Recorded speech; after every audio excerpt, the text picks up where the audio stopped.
I don't like stock Fox bodies. It was the main car of the channel for a while, but we had a change of plans. I don't know what that would be like. Which vehicle sounds the best? Hello and welcome to Gearhead 704. I'm Matt and I'm actually finishing up another video right now. I just finished, just wrapped. I'm here at Fox Mustang Restoration and we just had a long day on the SSP, which has been a car on the channel for a long time.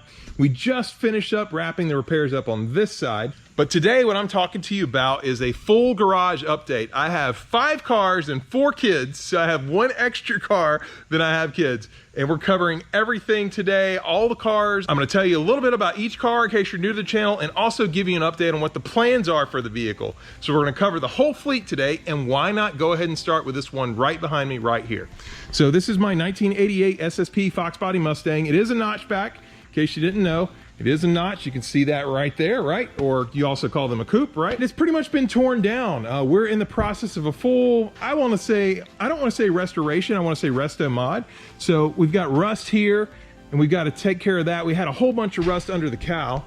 In fact, the cowl is right over here, the old cowl, and you can see this metal's just gone. But the plans for the SSP are still what they were for a while ago. So I'm going to make this a full autocross car. So that's the plan. I did have an engine for it.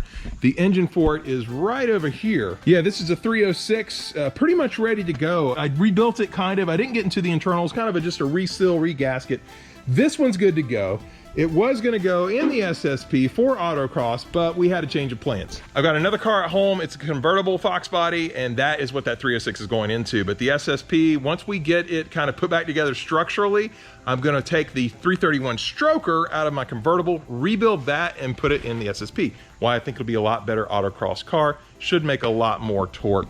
So that's kind of the plans for this car. A lot more to come. I think this is probably gonna take, before I crank it up, I'm gonna say 4 months. I'm gonna say 4 months, but that would still get me before the end of the year.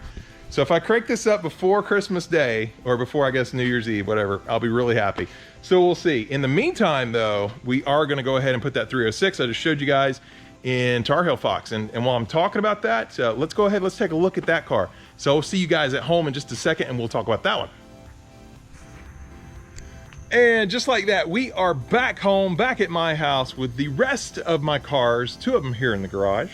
2 of them are behind you, which you can't see right now, or I guess in front of me. I don't know how that works. But yeah, we got the other 2 vehicles here. Let's go ahead and start. I do want to finish up explaining why on the SSP I'm not putting it back to stock or doing something else with it. Why I'm making an autocross car. So let's go ahead and look under the hood real quick of the convertible. This is the 331 engine that I'm going to put into the SSP. Now, right now it has GT40 intake on it, as well as Edelbrock aluminum heads. It's got a pretty good cam in it. It's got a comp cam 274 HR. I always forget the exact specs of that cam, but the engine has to be rebuilt. And what I didn't tell you back out at the shop is the 306 that came out of there has a whole trick flow heads cam intake, a whole trick flow top end kit on it.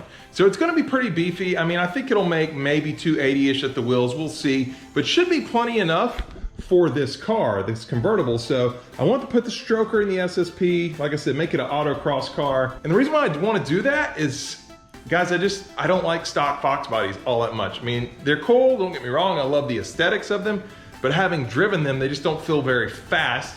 And that's what I kind of want about the coupe, because it was the lightest Fox body Mustang you could get at the time, and I just wanted it to go basically be either drag racing or turning corners. Turning corners kind of appeals to me more now than it used to. I figure we're doing all this stuff to fix it, right? I'm welding it, re-welding the frame, I'm cleaning up all the rust.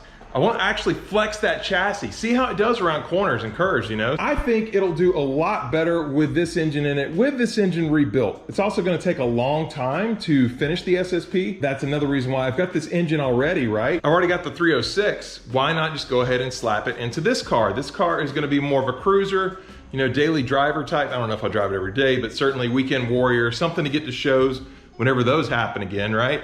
So that's kind of the plan there. So that's it for the SSP, and I just wanted to explain that. But the convertible, this convertible's been on the channel for a long time. It is actually an 89 GT, but it looks like it's got a Cobra body kit on it, in case you didn't know.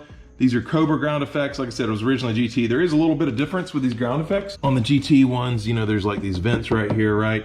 I've also got the 93 Cobra replica wheels. In the front, I've got the Cobra grill insert, right? Come around here, and we got the convertible Cobra wing. Here's the convertible wing, the whole Cobra body kit, even the Cobra bumper. And really, I wanted to make a 93 Cobra clone, sort of. I say sort of because they really didn't come in convertibles, right? But I always liked that body style, that aesthetic. So this car I've owned for a very long time, since 2004. It was the main car of the channel for a while. Then we thought we were done with it, or I thought I was done with it. Found out the engine had to be rebuilt. It's actually burning oil and coolant's going to the crankcase, and I just need to rebuild the engine. So that's what I'm doing with that. It just seems like a much quicker fix if I was to go ahead and drop the 306 in it. Like I said, it should make plenty of power, heads cam intake, trick flow setup, and I'll only be losing a little bit of power because the GT40 intake that's on there right now, even though it looks really good, it really choked the power down. It's not the right intake for the car. Put it on to solve a different problem. That's from videos a long time ago. So if you want that full story, you can go out and check that playlist. But yeah, it made about 310, 311 to the tires. I think we're gonna be around 280-ish with this setup, maybe more, so not a huge loss there. The other thing about this car though, other than the Cobra body kit, Cobra clone, is the paint job, right? If you guys look at it, this is not a stock Fox body paint job. Now, I am a big Carolina basketball fan, so it doesn't always show up right on video. It looks very different in person, and in person, it really pops. So I had this painted, I think maybe, oh, it's been more than a year now. Yeah, maybe almost 18 months ago, the car was painted, and I just love that part of it, right? It's my favorite thing. Oh, it also does have, let me show you inside, the interior is really good shape. Oh yeah, this top has been replaced for sure. Inside the interior, the seats have been redone. And sorry guys, I know it's a little dark in here. Had the original blue interior. The car was white originally as well. It is a 6-speed. It's a 6-speed swap T56 Magnum. That's a whole lot of transmission for it.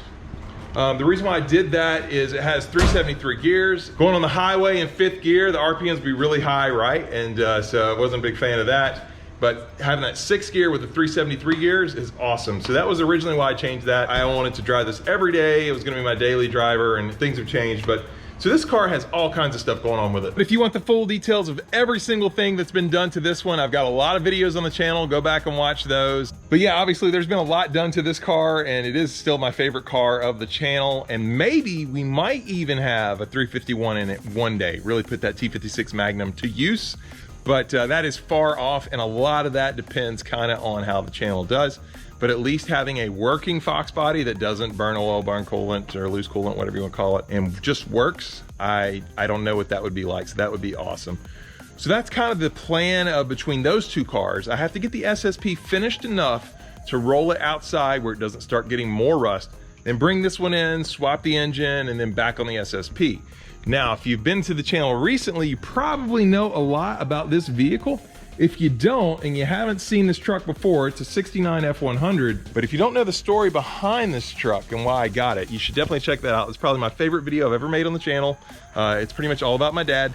And I will leave a link to that video in the description down below if you want to check it out. It's a pretty cool video, I think. Anyway, but yeah, real quick on this truck. Not a lot is going to change to it. It does need some small things. 69 F100, it is the Ranger spec. So they got the Ranger badges on there. The interior is all original on this one. In fact, this has never even been changed. This interior had a seat cover over it for a long time. Big thing about this is the engine. It's that big block FV motor, and it sounds great, runs great. Again, I've got clips of that in other videos, but so far what I do know problems I have is that the headlights do not work at all. The headlights don't come out. I have a massive transmission leak. I have to put like a cord in it every 100 miles or so, maybe 50 miles. I have some sort of draw and drain on the battery, so that's why the positive battery cable's unplugged. But not a lot's gonna change on this. But yeah, I'm not planning to do too much to this vehicle, just fix things, little things like that are broken. Aesthetically, it's pretty much gonna remain the same as it is today. And again, the reasons for that is that other video I just talked about. So if you guys know why, you know why. But that's the plans for this, and it's not a lot that has to be done to it. I'm just really excited to have it back. Now, we do have 2 more vehicles on the channel I am gonna talk about. So let's talk about those real quick. And this is one of them right here. This is a 2018 Expedition Max. Expedition Max, actually. It has some cool features. It's a limited. You do up in the door, this happens, right? That's kind of neat. We got this used. In fact, to have a full surprise video, I surprised my wife with this car for Christmas one time, and that was a lot of fun. It was not this past Christmas, but the Christmas before. So 2018, I totally surprised her with this, and it was a great video. I was I'm not that I'm not a small channel now, but I was a really small channel at the time, and it didn't get a lot of views, which is fine, but it's a great family memory. My favorite clip from that video, I'll throw it in right here. No. Here are the keys. So yeah, she was totally surprised. That was cool. That was a lot of fun. But really the reason why I have this vehicle is all the kids. Like I said, I have 4 kids. I also had the wife. I don't know why I didn't mention her at the beginning. So actually we've got 6 people, 4 vehicles for 6 people. Wait, 5. Yeah, 5. Can't even keep track of my own video here. 5 vehicles for 6 people. But yeah, this one houses all the children, all the kids. Plenty of seating capacity back there, as you can see. We haven't really had to use it a lot. Just with everything going on in 2020, we haven't taken nearly as many trips and been together as much as we used to, at least in the cars. We have been in the house, so no plans for this one other than to continue to keep it running. Funny enough, it did actually have some cam bearings that had to be replaced, and the water pump went out at only 60,000 miles. Now I did buy it used. I think it had like 35,000 miles on it at the time when I bought it used. But yeah, not a lot of plans for this vehicle right now. I'd pretty much just keep it rolling. You know, it is already twin turbo, so I don't, you know, the EcoBoost, it's already the EcoBoost turbo, and yeah, daily driver. Now the car behind it, I want to show you guys, it's had some stuff done to it recently. Actually, I had to move it around to make it a little easier for you guys to see, but yeah, this is the daily for me, the beater, the Volkswagen Jetta. It actually has 90,000 miles on it now, but I recently did change the wheels on it. So for Jetta wheels, I mean, these are pretty sick. And I actually had this on the channel for just a little bit.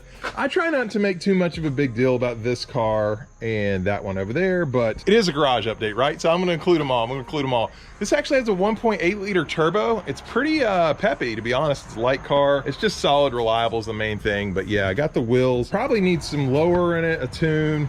But you know what? It's just a daily, so I'm not going to really do anything to that. But yeah, this is the Jetta. I will show you the interior real quick. I mean, it's just a solid, you know, interior. Looks pretty nice. What is kind of funny about it is I'm actually 6'5". I'm really tall, at least, or, you know, I'm not super tall, but I'm tall. And my seat, if you can look through the window here, can't see it. I'm going to have to open it up. There we go. We're looking at the back seat, but you can see my seat is leaned all the way into the back where the headrest is up. Not a lot of space beside me. So my seat actually is in the back. Yeah. It's a tiny car and I do drive it like a gangster, but hey, you know, it works for me. So got a 4-cylinder, and I think all the rest are V8s, even though the SSP doesn't run. Yeah, no, that's right. The EcoBoost is a V6.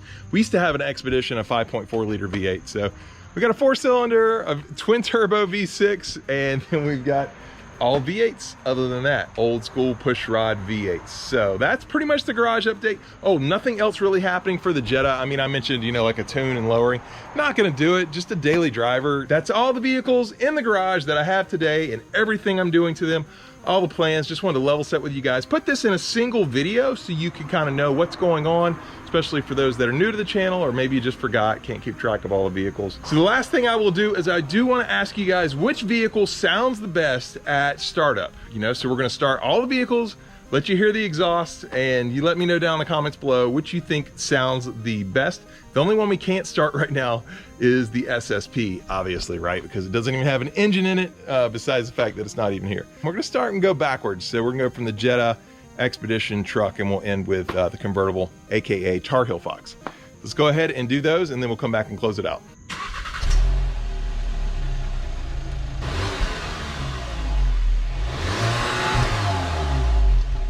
Honestly, I don't even know if you heard anything. That thing is so quiet. It does not sound good at all. All right, let's move on to the EcoBoost and see if that sounds any better. Actually, there is really one cool thing about the Expedition. I can do remote start. Oh, that's pretty pathetic.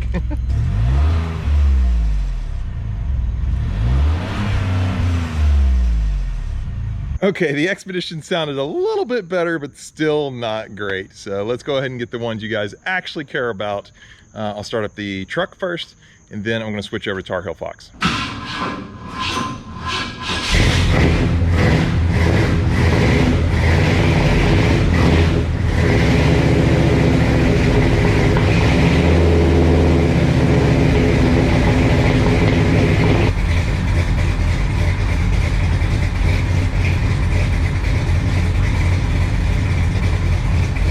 So I think this one's probably a contender. What do you think? Probably a contender? I do see a problem already. I went ahead and I shot out all kinds of exhaust. No bueno, no bueno. I just covered Tar Heel Fox. Okay, let's go ahead and get the convertible started. Let's see which one sounds better. I know which one is louder.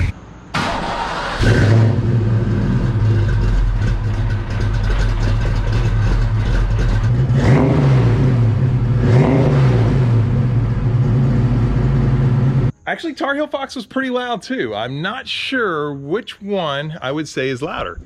Is it the truck or Tar Heel? Or is it the Jetta? You let me know down in the comments below. But if you say Jetta, I know you're just messing with me.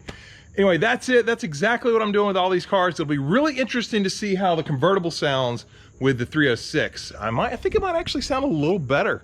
I don't know, we'll see, we'll see. Anyway, I hope you did enjoy this video. If you did, please hit the like button. If you're stopping in for the first time and you like what you see, I got a lot more content coming on most of these cars, at least 3 of them for sure. So please subscribe because I do upload 2 times a week, every Sunday and Wednesday, and I have not missed since September 26, 2018. That's a long time.